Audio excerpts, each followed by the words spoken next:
How could a man who was being watched by the FBI every day be raping and drugging women in the 60s or 70s, especially a black man?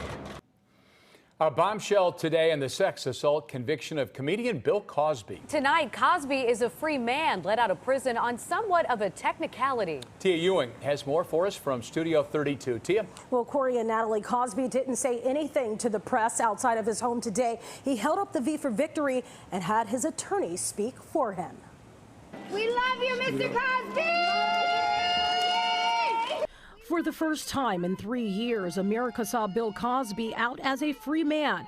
His prison release stunned many. The disgraced actor and comedian didn't have much to say outside of his home.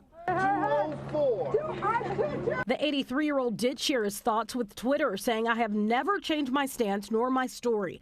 I have always maintained my innocence. Thank you to all of my fans, supporters, and friends who stood by me through this ordeal. Special thanks to the Pennsylvania Supreme Court for upholding the rule of law." Back in 2018, Cosby was convicted of aggravated indecent assault, sentenced to 3 to 10 years for the crimes. The victim, Andrea Constand, settled a civil suit against Cosby in which he admitted drugging and having consensual sex at his home.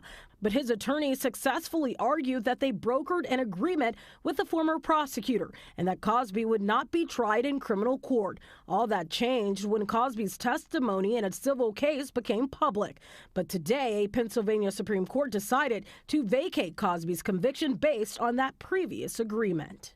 Mr. Cosby, we knew all along he never should have been prosecuted for this. He had every right to rely on the prosecutor's word. And they pulled the rug out from underneath him because of politics, because of the court of public opinion. Attorney Gloria Allred represented 33 Cosby accusers. She slammed the court for overturning the conviction. It was on technical grounds. It did not vindicate Bill Cosby's conduct. Now, the court barred any possibility for a retrial. Cosby could potentially face new charges if a credible accuser comes forward within the statute of limitation, which does vary by state. Live in Studio 32 tonight, I'm Tia Ewing. Natalie?